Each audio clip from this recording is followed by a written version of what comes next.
Right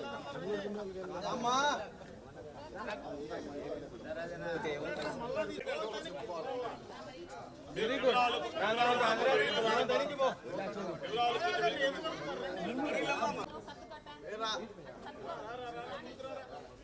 ఎరుకోండి మీరు camera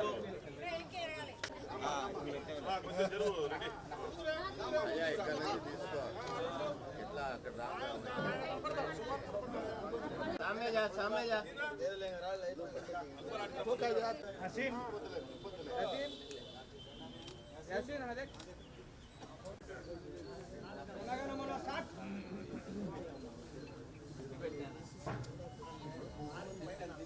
60 दिंचे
అందరికీ independence day శుభాకాంక్షలు తెలియజేసుకుంటున్నాం.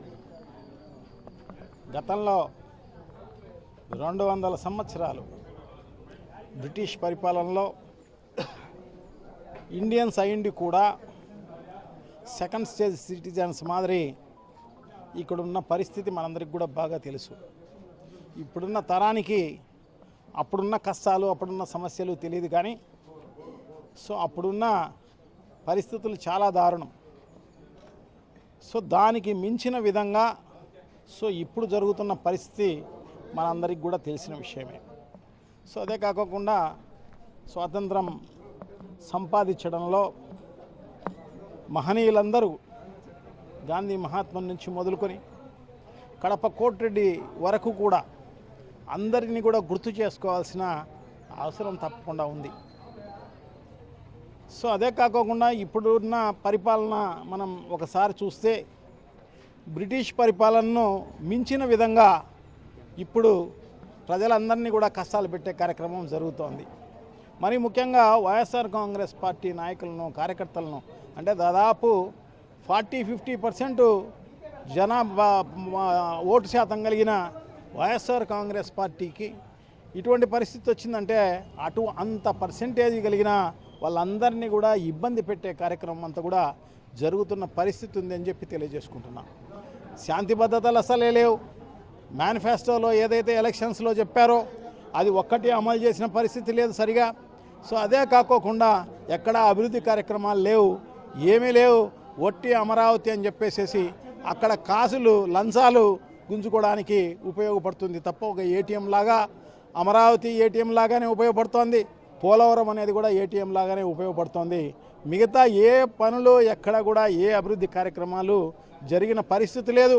ప్రజలకందరికీ కూడా ఒక్క రేషన్ కార్డు ఇచ్చిన పరిస్థితి లేదు, అలాగే ఎవరికి ఇల్లు ఇచ్చిన పరిస్థితి లేదు, ఏమీ ఇచ్చిన పరిస్థితి లేదు. మేనిఫెస్టోలో చెప్పింది ఏమీ ఇచ్చిన పరిస్థితి లేదు. ప్రజలందరూ ఎదురు చూస్తున్నారు ఎప్పుడు ఇస్తారని చెప్పేసి. దాదాపు 3 బడ్జెట్లు అయిపోయింది. మన అందరి తలకాయలు తాకట్టు పెట్టి 3,68,750 కోట్ల రూపాయలు ఈ మంగళవారానికి అప్పు చేయడం జరిగిందనమాట. అంటే జగన్మోహన్ రెడ్డి గారు అన్నీ ఇచ్చి మేనిఫెస్టోలో చెప్పినవన్నీ ఇచ్చి చెప్పింటే దానికి అంతా కూడా 3,25,000 కోట్ల రూపాయలు మాత్రమే కావడం జరిగింది. సో దాన్ని మించిన విధంగా ఇప్పుడు ఈ అంటే 26 నెలల కాలంలోనే ఇంత అప్పు చేయడం జరిగింది. ఎవరికి ఇచ్చిన పరిస్థితి లేదు. మరి ఆ డబ్బులకు ఖచ్చితంగా కూడా శ్వేతపత్రాన్ని ఇవ్వాల్సిన అవసరం తప్పకుండా ఉంది. సో ఎక్కడికి పోతున్నాయి ఆ డబ్బులు అని చెప్పేసి తప్పకుండా మనం వెతకాల్సిన అవసరం తప్పకుండా ఉంది. పాలకులకు అందరికీ కూడా చెప్పాల్సిన అవసరం కూడా తప్పకుండా ఉంది. సో క్వశ్చన్ చేసిన వాళ్ళందరినీ కూడా ఇబ్బంది పెట్టే కార్యక్రమం జరుగుతోంది అన్నమాట. నిన్న మొన్న టీచర్లకు సంబంధించి, ఎందుకంటే ఎగ్జిస్టింగ్ టీచర్స్, సీనియర్ టీచర్స్ వాళ్ళకు టెట్ ఎందుకు అని చెప్పేసి అడిగిన దానికి రెస్పాండ్ చేసిన దానికి కేంద్ర ప్రభుత్వంలో విద్యాశాఖ మంత్రికి, కన్సర్న్ మినిస్టర్కు రెస్పాండ్ చేసిన దానికి సస్పెండ్ చేసే కార్యక్రమం చేయడం జరిగింది 3 టీచర్లను. ఎంత దారుణం అంటే క్వశ్చన్ చేస్తే చాలు మీడియా వాళ్ళను వదలడం లేదు, జర్నలిస్టులను వదలడం లేదు, ఎవరిని కూడా ఛానల్ యాంకర్లను కూడా వదిలే పరిస్థితి లేదు. సో అందరినీ కూడా హింస చేసే కార్యక్రమం అంతా కూడా జరుగుతున్న పరిస్థితి. అంటే క్వశ్చన్ చేస్తే ఈ ప్రభుత్వాన్ని నిలదీసే అంత దూరం కూడా కాదు. కనీసం సోషల్ మీడియాలో పోస్ట్ చేసినా కూడా ఇమ్మీడియట్గా అరెస్ట్ చేసే కార్యక్రమం అంతా కూడా జరుగుతున్న పరిస్థితి అన్నమాట. సో ఎప్పుడు లేదన్నమాట. భారతదేశంలో ఏ రాష్ట్రంలో లేని పరిస్థితి ఇక్కడ కనపడుతోంది. అదే కాదు, మొన్న చంద్రబాబు నాయుడు గారు టెలికాన్ఫరెన్స్లో, వీడియో కాన్ఫరెన్స్లో సో వాళ్ళందరినీ కూడా పోలీస్ స్టేషన్ ఆఫీసరు వాళ్ళను దాదాపు 1600 మందిని లైన్లోకి తీసుకొని వాళ్ళందరికీ ఇదే కౌన్సిలింగ్ చేసే కార్యక్రమం జరుగుతోంది. సో ఎక్కడ ఈ ప్రభుత్వాన్ని క్వశ్చన్ చేసినా, ఎక్కడ ఏ సోషల్ మీడియాలో పోస్ట్ చేసినా, ఎక్కడ ఏ విధంగా చేసినా కూడా ఇమ్మీడియట్గా వాళ్ళపైన అరెస్ట్ చేసే కార్యక్రమం అంతా కూడా జరుగుతున్న పరిస్థితి. నిన్నగాక మొన్న డిఎస్సిలో అక్రమాలు జరిగినాయని చెప్పేసి అందరూ కూడా రాష్ట్ర వ్యాపితంగా ర్యాలీలు చేస్తే, అంటే నిరసన వ్యక్తపరిస్తే దానికి ఇమ్మీడియట్గా వాళ్ళందరిపైన ఒక్కొక్క ఊర్లో ఒక్కొక్క ర్యాలీకి ఒక్కొక్క కాన్స్టిట్యున్సీలో దాదాపు 400 మంది 500 మంది పేర్లు పెట్టి వాళ్ళందరినీ కూడా కేసులు పెట్టిన కార్యక్రమం అంతా కూడా జరుగుతున్నది. అంటే అర్థమేంది అంటే భయపడి ఎవరు రారని చెప్పేసి అనుకోవడమా? కాదు, ఎక్కడైతే అణచివేతకు గురి అవుతారో అక్కడే తిరుగుబాటు మొదలవుతుంది అని చెప్పేసి తెలియజేసుకుంటున్నాం. ఎంత అణచివేస్తే అంత ఉవ్వెత్తున లేచే కార్యక్రమం జరుగుతుంది తప్ప ఇంకో రకమైన కార్యక్రమం లేదు. అందుకోసమే బ్రిటిష్ వాళ్ళను కూడా తరిమేయడం జరిగింది. సో వీళ్ళను కూడా అదే కార్యక్రమం చేసే కార్యక్రమం అన్నమాట. సో వీళ్ళట్లా ఈవీఎం మిషన్లను మేనేజ్ చేసేసి వచ్చిన బాపతు. సో తప్పకుండా వీళ్ళకు బుద్ధి చెప్పే రోజు తప్పకుండా వస్తుంది.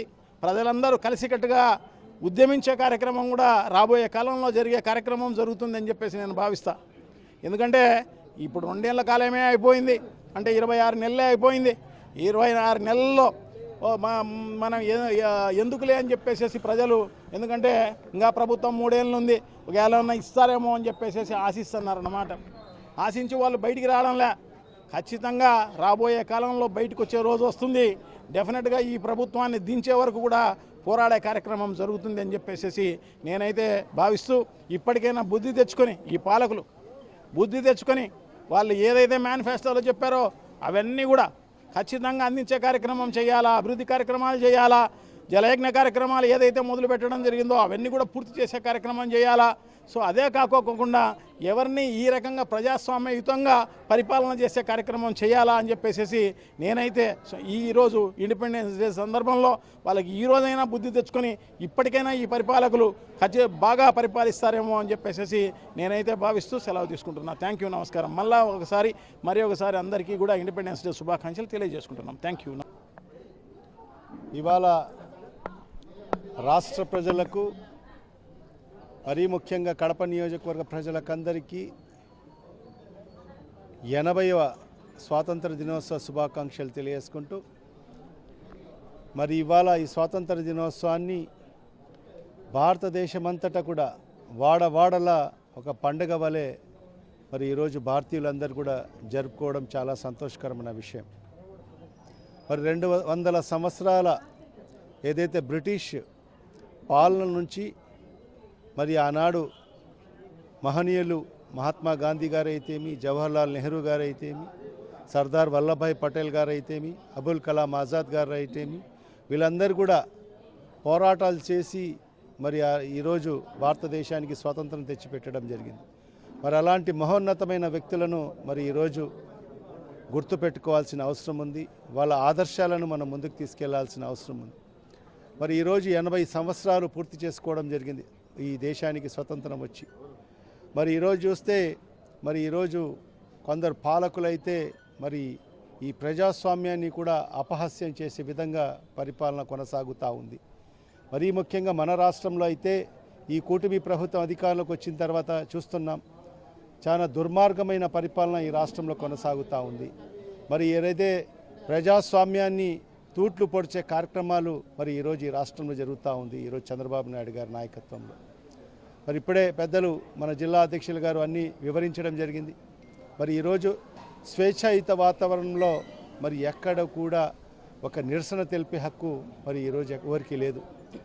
ఎందుకంటే ఈ ప్రజాస్వామ్య దేశంలో ఏ ఒక్క ప్రతి పౌరుడికి కూడా మరి ఈ ప్రభుత్వం మీద కానీ మరి నిరసన తెలిపే హక్కు ఈ ప్రజాస్వామ్యం కల్పించింది, ఈ రాజ్యాంగం కల్పించింది. కానీ దాన్ని కూడా తూట్లు పొడుస్తూ మరి ఈరోజు ఈ ప్రభుత్వాన్ని ఎవరన్నా ప్రశ్నిస్తే మరి వాళ్ళ మీద దొంగ కేసులు, అక్రమ కేసులు బనాయించి మరి వాళ్లకు జైలు పాలు చేయడము, మరి అదేవిధంగా వాళ్ళ కుటుంబాలను ఇబ్బంది పెట్టడము, మరి ఈ రకంగా మరి ఈ పరిపాలన కొనసాగుతూ ఉంది. మరి అదే కాకుండా ఎన్నికల ముందు అలవిగాని హామీలు ఇచ్చేసి మరి ఈరోజు 26-27 మాసాలు అవుతా ఉన్నా కూడా ఏ ఒక్క హామీ కూడా పూర్తి చేయకోకుండా ఈరోజు కాలాపన చేసుకుంటూ మరి ఈరోజు పరిపాలిస్తున్న పరిస్థితి మనం చూస్తూ ఉన్నాం.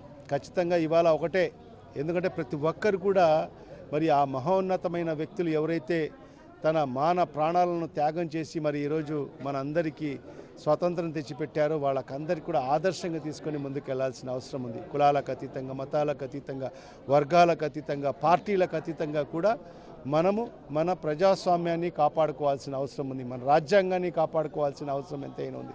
ప్రతి భారతీయుడు కూడా నడుం బిగించాల్సిన అవసరం ఉంది. మరి ఇలాంటి ఎవరైతే ప్రజాస్వామ్యాన్ని అపహాస్యం చేస్తున్నారో, ఎవరైతే రాజ్యాంగాన్ని అపహాస్యం చేస్తున్నా ఇలాంటి నాయకులకు, ఇలాంటి పార్టీలకు భవిష్యత్తులో మరి ప్రతి ఒక్క భారతీయుడు కూడా బుద్ధి చెప్పాల్సిన అవసరం కూడా ఎంతైనా ఉందని చెప్పి కూడా ఈ సందర్భంగా తెలియజేసుకుంటూ మరొక్కసారి మరి 80వ స్వాతంత్ర దినోత్సవ శుభాకాంక్షలు తెలియజేసుకుంటే ఖచ్చితంగా రాబో రోజుల్లో మరి ఆ మహోన్నతమైన వ్యక్తుల యొక్క ఆశయాలను ఖచ్చితంగా ముందుకు తీసుకెళ్తాం.